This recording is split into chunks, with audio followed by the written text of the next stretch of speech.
boa tarde, boa noite, galera, tudo bem? Eu aqui, professor Albino.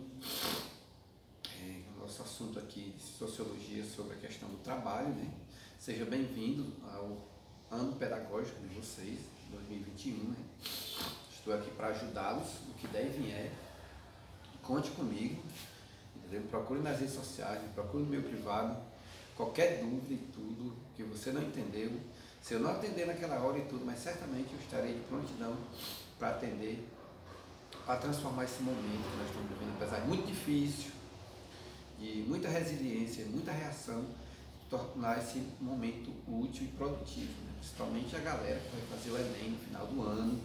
O mundo não parou, as coisas só se tornaram difíceis e diferentes. Então, o Enem está vindo aí no próximo ano, acredito que logo em novembro e tudo, essa pandemia passando, a vacinação está chegando aí, tudo há de ficar bem, né? E ficando melhor ainda, é no sentido de que você realmente vai ter que ter esse aprendizado para levar para o resto da sua vida, né? Você precisa disso, é o seu eu profissional, é o seu lado profissional que vai precisar, de maneira assim, amadurecida, de maneira sábia, ter esses conteúdos. Não é só para passar no Enem agora não. Futuramente você vai ter que passar no concurso, futuramente você vai ter que fazer entrevista de emprego e sempre esse conjunto de ideias que vamos trabalhar aqui, mexendo com o seu cognitivo, com a sua inteligência, com a sua intelectualidade, vai fazer com que você use esse seu conhecimento em prol do benefício da sua qualificação profissional e no vencer da sua vida, os seus objetivos e seus sonhos. Nós estamos aqui para isso. Portanto, é uma parceria entre eu, você, a sua família e a escola. Nós quatro vamos fazer esse todo que significa o seu aprendizado. Então, o nosso assunto aqui seria trabalho, né?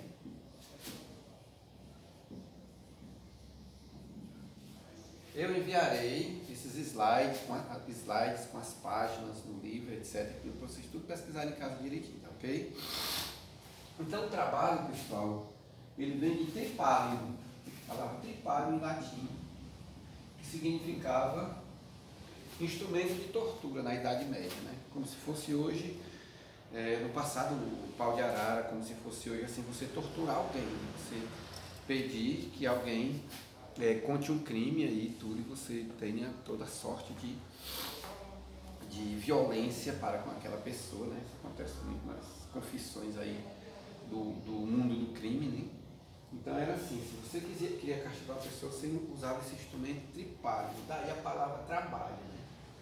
Era como se fosse assim, uma mortificação tão grande, um sofrimento tão grande, como se ele estivesse sendo torturado. Porque, na verdade, na Idade Média, né, o trabalho era uma anulação humana, né?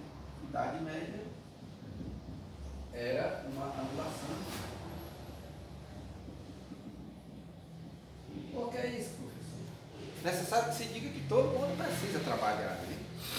Tem até uma música do Fagner: sem o seu trabalho o homem não tem honra, e sem a sua honra se morre, se mata, e não dá para ser feliz. Sem trabalhar não dá para ser feliz, segundo a música do nosso grande cantor cearense, Raimundo Fagner. Na verdade, no sentido da coisa, todo mundo precisa trabalhar. Se você procurar agora, eu sei que está um tempo chuvoso nesse exato momento, mas assim, a formiga está carregando a folha, o pinho está fazendo lá sua casa, os pássaros estão fazendo seu ninho, buscando os seus alimentos e tudo. Isso é de praxe, né? Só que o trabalho, na história do homem, assim, existem várias etapas que a gente vai procurando entender no início, ao longo desse nosso debate, né? Mas assim, trabalhar significa sobreviver, significa escapar, significa fazer a gerência da sua sobrevivência, né? Mas na Idade Média nós tínhamos três tipos de atividades: os que rezavam, eu estou falando do grande clero, né, dos grandes religiosos, de natureza católica, né? Aquele pessoal contemplava Deus, contemplava as imagens, faz missas, textos, etc., lá nos seus grandes, nos mosteiros, né? O pessoal bem ligado à questão da fé, né? Existia o exército, né, que era justamente que fazia a proteção dos povos, aqueles grandes castelos, os sargentos, os tenentes, os generais. Era um pessoal também voltado para a elite, né? Voltado para o pessoal que tinha um valor social. Como aquele pessoal que trabalhava no campo, criava o boi, pelava o porco e tudo, plantava o pau na maniva, tudo isso, aí aquele pessoal era relegado a uma condição de subserviência, uma condição altamente inferior, porque eles não faziam apesar, veja bem, isso é o pensamento da Idade Média, não é o pensamento, digamos assim, fechou aqui, lacrou aqui, não. O pensamento que eles pensavam naquela época, né? Como eles não tinham aquela farda, aquele valor de defesa, como ele não tinha aquele valor de contemplação a Deus, eles faziam, apesar de garantir o sustento daquele povo, eles eram considerados subservientes, inferior até a anulação, eles não tinham valor nenhum. Né? Pessoal, isso aconteceu também na Grécia, né? Na Grécia você tem uma lembrança muito boa que aquele pessoal pensaram demais em filosofia, em Atenas, o pessoal lá fazendo as obras, os livros, a filosofia fluindo e tudo, porém tinha escravaria todinha no campo para sustentar aquele luxo, né? Hoje acontece também, os grandes os feirantes, os biscateiros, os assalariados, os campesinos trabalhando nas nossas roças e tudo contribui para trazer o milho, feijão, o arroz, a roupa, etc, etc. Para quê? Para a elite, os filhos dos patrões, os filhos de quem manda, dos governantes, pensarem em fazer os seus mestrados, seus doutorados e tal, aquela coisa toda, fica mais fácil, porque eles são uma classe liberada para pensar, mas aqui o serviço braçal embaixo é liberado para eles que faz a parte mais trabalhosa, não deixa de ter importância, logicamente, porque se o homem não trabalha, não produz grãos, nós vamos viver de quê? Mas do ponto de vista de quem olha, pode ser de uma coisa maior ou uma coisa menor. Foi o que aconteceu na Idade Moderna. O trabalho já era uma coisa dignificante. E passa para a Idade Moderna. Era um ato dignificante. Ou seja, o homem já foi para a cidade, o homem já vestia uma farda, já botou um crachá, já pegava um transporte, um bonde, vamos dizer assim, tudo. Já vivia naquele conjunto de cidade, tudo, já ia comprar o pão na padaria, já ia para um clube, com alguma diversão, já ia para uma missa, para um culto.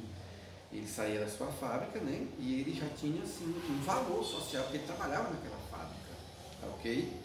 Porque existe a comparação entre a mão de obra operária, que ela subiu um degrau de valor, em comparação com o campesino, o trabalhador braçal, o sertanejo, que tinha saído daquela condição de se vestir mal, de estar lidando com as feras e com os animais, de andar cabeludo, de não ter uma certa higiene que o pessoal da fábrica tinha. Então, o trabalho ele passa a ter, de certa forma, ele pulou um degrau do ponto de vista valor, né? E hoje, né, pessoal, nós temos na idade contemporânea, que é a idade que nós temos hoje, né? Idade contemporânea, que é a idade atual. O trabalho é um objeto de incertezas. Ele significa incertezas e também significa exploração. Se você procurar essas duas palavras, não é dignidade, não é anulação, não, mas é incertezas, porque você está trabalhando hoje, amanhã, pode inventar uma máquina, um computador altamente potente, e você perdeu o seu emprego. Você não vai procurar esse emprego mais em canto nenhum, porque realmente esse emprego morreu. Isso é chamado até de desemprego estrutural, que vamos falar em aulas vindouras. Quer um exemplo? O caixa de banco. Aquele caixa eletrônico que está ali era uma pessoa que fazia aquela função. Era a pessoa que desempenhava aquele papel. Hoje não. Está ali 10 caixas eletrônicos tirando o emprego de 10 pais de família. Porque também o patrão vai olhar as vantagens, né? É mais rápido, não faz greve, não recebe salário, não engravida, não reclama de nada, sempre está ali ao dispor, trabalha Semana Santa, Natal, Ano Novo, Carnaval, não reclama de nada, não paga, assim, não tem a paga. O trabalhador faz aquela máquina ali, o patrão faz aquela máquina ali, e aí ela significa também lucro só pelo fato dela existir. Então, é um momento muito de incerteza, porque o mercado ele se renova a cada dia que passa. É necessário que essa incerteza seja combatida por você sempre estar estudando, sempre estar interagindo, sempre estar procurando se atualizar, né? E a exploração, porque até agora o patrão nunca deixou de promover exploração ao trabalhador. Então, o trabalho quer dizer sobrevivência, né? Durante muito tempo o trabalho foi instrumento de dominação, continua, né? Se você pegar o sistema feudal, os trabalhadores eram quem? Era justamente aquele pessoal que foram os ex-escravos romanos E eles agora seguraram, eles fizeram a Revolução Católica, né? Eles consolidaram o sistema católico na época que o sistema católico, na época que a Igreja Católica passou a se recuperar e recuperar também a economia do Império Romano, aquelas revoluções que ora acontecia, né? Hoje, se você pegar, os trabalhadores são a massa de manobra para votar em alguns grupos políticos que oram, os donos da fábrica faz e tudo, faz aí um discurso e tudo, e faz com que essa grande quantidade de trabalhadores, prometendo uma coisa ali, uma coisa aqui, tudo, passa a garantir os seus mandatos. Portanto, é uma escravidão, uma dominação e também uma escravidão por dívida, né? Você sempre vai estar endividado, é você trabalhando e você sempre devendo. Não, você deve, o patrão não, você vai sempre devendo assim os impostos, você nunca pague tudo e sempre vai ter que fazer a hora extra, sempre vai ter que fazer o curso para melhorar o salário, porque sempre existe uma dívida a ser paga. Então o trabalho não deixa de ser algo muito extraordinário, fantástico, você só vence pelo trabalho, na verdade. O trabalho, ele faz a intermediação entre a mão de obra humana, a atividade física e mental do homem, né, que é a competência dele física ou mental, que ele transforma a natureza, e essa natureza é transformada em riqueza, em cidades, em carro, em todos os inventos tecnológicos, todas as inovações tecnológicas que tem aí, foi tirada da natureza mediante o trabalho e a inteligência humana, né? Mas existe também essa questão da dominação, da incerteza, da escravidão por dívida e da falta de valor que esse trabalhador tem. Por isso que é bom o pessoal estudar e melhorar, mediante o processo de formação, melhorar, se qualificar a sua mão de obra para você não estar nesse processo tão terrível de exploração. Tá ok, galera? Para frente. Aí, o feudalismo, na transição do feudalismo para o capitalismo, o trabalho foi um paradoxo, ou seja, no feudalismo o trabalhador não tinha valor nenhum, mas no capitalismo ele já passou a ter um certo valor. Mas não foi aquele valor de exaltação ao trabalhador. Foi alguma coisa reconhecida, um pouco diferente do que foi realmente a exploração no sistema feudal, né? Aí apareceu um teórico sociológico chamado de Karl Marx. O Karl Marx, ele passou a criticar o processo da atividade industrial no século XIX, basicamente. Aparece a primeira revolução industrial, o homem sai do campo, vai para a cidade, essa mão de obra melhora, porque o homem deixa de tanger o boi, deixa de trabalhar no cabo da enxada e tudo, deixa de trabalhar só naquele campo, para trabalhar como operário, para ser o motorista, para ser o cara que vai conduzir o trem, enfim, a máquina chegou. E isso foi dividido em 3 grandes revoluções industriais. A proposta da Revolução Industrial era que tudo isso resolvesse o problema da fome, do desemprego, da miséria do homem. Só que não foi isso que aconteceu. Esse homem conseguiu trabalho, esse homem conseguiu avançar, esse homem conseguiu estudar, porém uma parcela passou a ser altamente explorada. E esse sociólogo ele passou a trabalhar em cima dessa situação aí. Assim, denunciar por demais das explorações que existiam dentro do contexto daquela relação, o trabalhador com o empresário dentro da indústria.